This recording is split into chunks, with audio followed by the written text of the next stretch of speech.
Hello everyone, my name is Timo and today I'm doing something which I usually tell my clients never to do.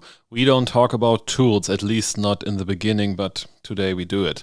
Because in the end, people are always asking the question, I have tool A, what are the alternatives?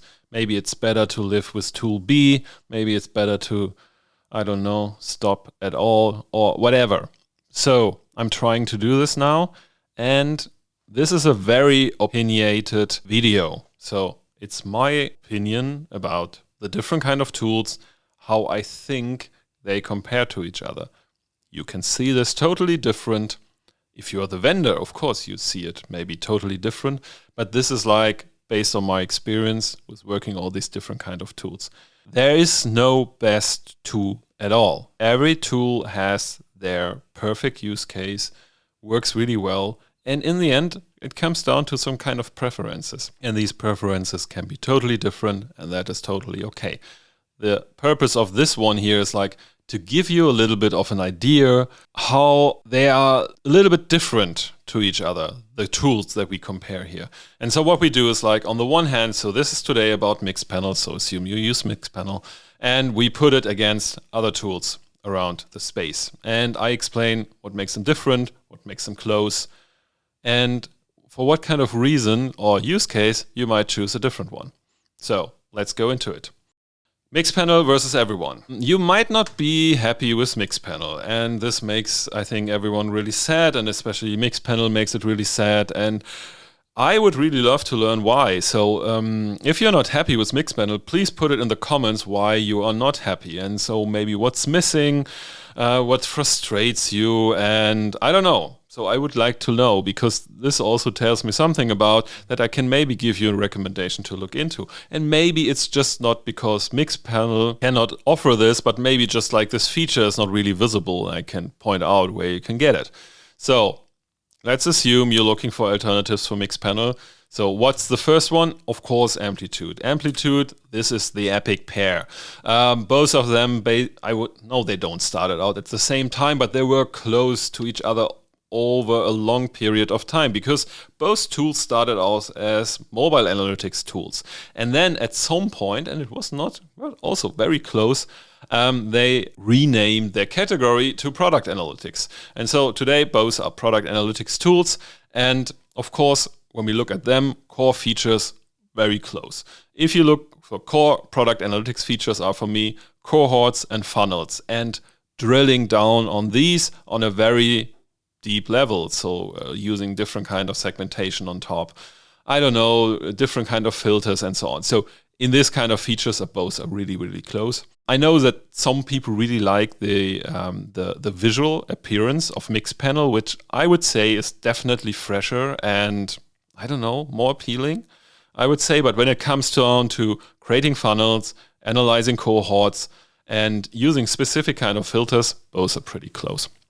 When we look for enhanced product analytics features, so be it like, I don't know, some kind of, let's say, specific retention analysis, what kind of features make more effect on people getting into a subscription and so on. So all the different kind of, let's say, special kind of reports and analysis, I would say Amplitude has a little bit more.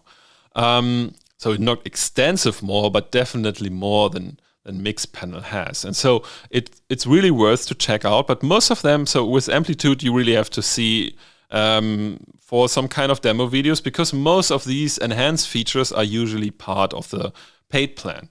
And so which brings us to pricing. Both have different models. So Amplitude has a very generous free plan. So you can start out with a lot of events. So I don't have the threshold in my head, but it takes you a while to cross this, the maximum amount of events that you have, and at that time you can use it for free.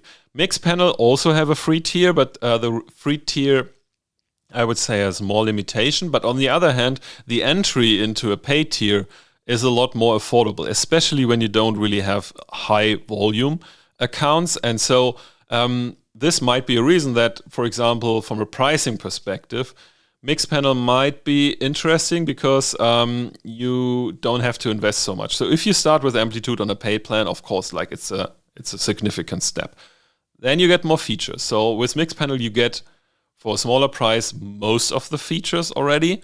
And then of course, like you also grow with the amount of events that you're sending within the app. Worth checking out the pricing page, and you have to ask them. I mean, Amplitude doesn't tell you how much they cost. So you have to reach out to the sales people and let the sales people tell you how much you have to spend.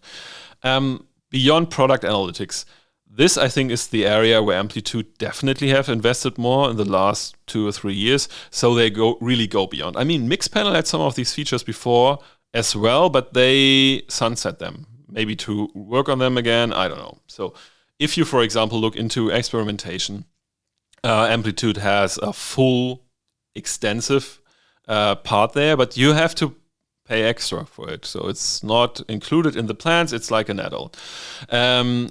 Same like they now just introduced marketing attribution, which was not a part of product analytics before. So they have it.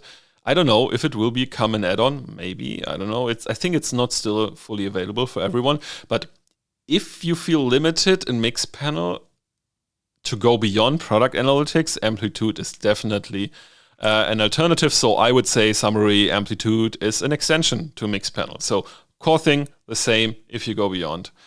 It might be worth to check out Amplitude. Next one, Mixpanel versus Posthoc. Posthoc is kind of the new kid in town. So they started out later. They have a different model. Posthoc is also an open source project, but you also can get a hosted version on their cloud, so which offers, I think, even slightly more than the one that you open source version that you can use yourself. When it comes to core features, I mean, Posthoc is also targeting product analytics, so of course core features are close again. It's in some, let's say, special cases you see the maturity of Mixpanel versus Posthoc, so there might be some filter setting that you can do in Mixpanel that you might not can do in Posthoc yet. Posthoc definitely has the highest, let's say, feature development rate and what they do, and so their output is tremendous, what they do. So when we look into enhanced product analytics features, there's the same. I mean, Mixpanel is around for quite some time, so of course, like they have more special kind of reports to analyze specific kind of product insights. And so maybe Posthoc goes in the direction, maybe not. We will see. If this is something, so you use some kind of enhanced reporting in Mixpanel and you want to bring it across to Posthoc, check it out if it's really there and if you can really do it. When it comes to pricing, Posthoc, when we compare the managed version, so Mixpanel versus managed version Posthoc, then it's not so different. I mean, both Posthoc offers more features, I would say, on there, so they don't really reduce features so much in the different kind of plans. So you get more features, and then in the end, it's just based on your event volume, which is the same to Mixpanel. I think they end up quite close to each other, not so far away. The last time I checked, I mean, it might have changed already. But of course, like you can use Posthoc as an open source version and you can host it yourself. And then, I mean, you get maybe a little bit less features, but you still then don't have the limitation about the event level when it comes to pricing. When it goes beyond product analytics, I would definitely say Posthoc offers more because Posthoc sees itself a little bit broader than a typical product analytics tool. So they call themselves product operating system, which is nice. But so it includes, for example, they have features for experimentation, what we saw with Amplitude as well. They have features where you can use feature flagging, which I really like. And it's extendable. So this is, I think, the interesting part. Posthoc, on the one hand, is open source, and on the other hand, it's more extendable, which you can use on your part. So because, like, you can write what in which is a kind of a plugin. I think Posthoc called it app, and you can put these app in Posthoc and then, for example, decide which kind of data goes into Posthoc, and maybe some kind of data goes beyond Posthoc, and so you maybe just take the data that goes into Posthoc and send it off to other destinations as well. So you can filter, so you can do a lot of things with this, and this is pretty extendable. And you can also reuse what the community is building. Definitely interesting if you feel these kind of limitations with Mixpanel at the moment. Definitely check out Posthoc and check out what kind of plugins and apps they are already offering, and maybe talk to your developers if they maybe can write something on their own for this. So Mixpanel versus Google Analytics 4, interesting one, because we're now kind of leaving like the classic product analytics category, and so I call it GA4, the old one that learned new tricks. So we don't compare to the old one because it doesn't make sense. And so some people even say that the new GA4 is definitely ready for product analytics, and I say no, it's not. And even core features. Yes, Google Analytics now has funnels that you can call funnels. So you can definitely build funnels with that. And you can definitely build cohort reports, but they're really basic when you compare them to Mixpanel. So if product analytics is really not the strongest thing that you want to do, of course, like GA is a solution because you can at least do the basic things. If you want to go beyond, Mixpanel is definitely stronger. If we look like enhanced product analytics, I mean, of course, like we don't really have to look because Mixpanel coming in from product analytics, of course, like has a lot of specialized product analytics reports. GA shines in marketing analytics. So if you look into attribution, if you look into specific kind of out-of-the-box e-commerce reports, GA is definitely stronger than post-hoc. You can do e-commerce analytics in Mixpanel. If you want to really compare Google Analytics e-commerce features with Mixpanel e-commerce features, then of course GA is stronger, but you could also build a Mixpanel. So Mixpanel is pretty extensible, so you can build proper e-commerce reporting there, but out of the box, GA definitely stronger, always was, and I think always will be. But product analytics, no idea. And so, yeah, pricing, I mean, we all know in GA, you basically pay with your data, or you really go into 360 and then you pay a decent amount of money that might even be a lot higher than what would you pay for Mixpanel. I don't know. I never really compared these high volumes. And yeah, so beyond product analytics, GA has a very good integration into the advertisement universe. Big surprise. Especially like when you see in which kind of advertisement universe. And so, of course, like if you're deeply into the Google Ads world and you do a lot of stuff there, then GA is the tool to go to send the data there. So it's still like the case, it was the case in the past that people use Mixpanel and GA next to each other. I think it stays like this. Still, GA shines for specific marketing related use cases, and Mixpanel shines for specific product analytics use cases. And yeah, there are people telling that you can use GA for product analytics, and I still say good luck with that. Mixpanel versus Pivik Matomo. Pivik Matomo, at least in the EU, gets a lot of traction because like they are presented as a more privacy-oriented alternative, especially compared to GA, which compares a lot better. If you compare it to Mixpanel, we don't compare it. It's not comparable. Pivik Matomo is basically Google Analytics Universal, but with less features. And one problem of Universal Analytics was the data model, because in the end, the event data model was always like reduced to 3 dimensions: category, action, label. And you have the same principle in Pivik and Matomo too. So you can define events with 3 dimensions. And for me, this is already the stop signal to do any kind of product analytics, because in product analytics, context is super important. So you want to add a lot of context to your different kind of events. And here you can't do it. So for me, we don't even have to look into it. If you want to do product analytics, Pivik and Matomo is not an alternative. It's an alternative to GA Universal. If you look into marketing analytics and maybe e-commerce analytics, then it might be an alternative. Here, no alternative. Mixpanel versus Segment and RudderStack. Sometimes I get this kind of question, but here it's the same, different category.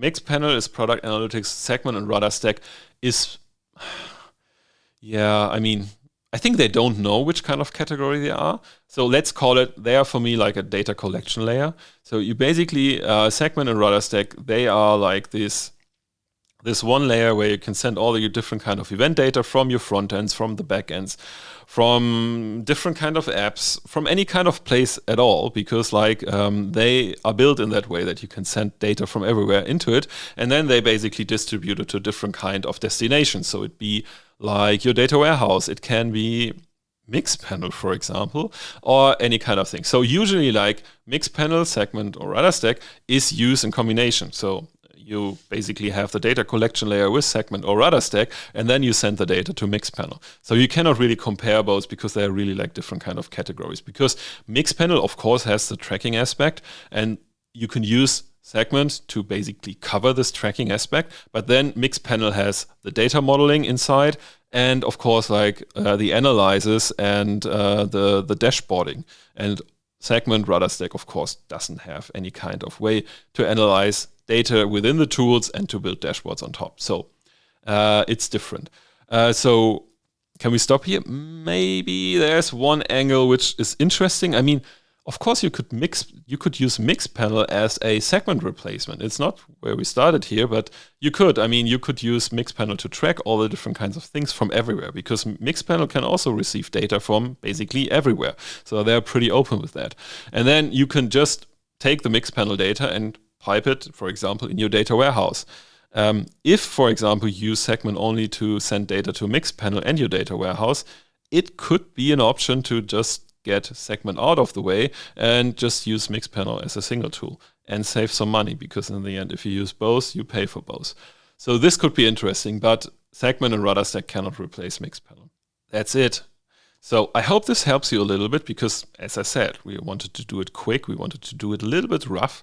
And so because this was mostly about to give you an idea how Mixpanel compares to different kind of tools that are out there in the market. And of course, there are 100 of more tools. So I picked the ones which are, let's say, the ones that get mentioned most. And to give you an idea, okay, what is really close, which is Amplitude and Postdoc, which is far away with Google Analytics, and which is so far away that doesn't really is an alternative, which is like Pivik, Matomo, Segment, or RudderStack. So I hope it helps.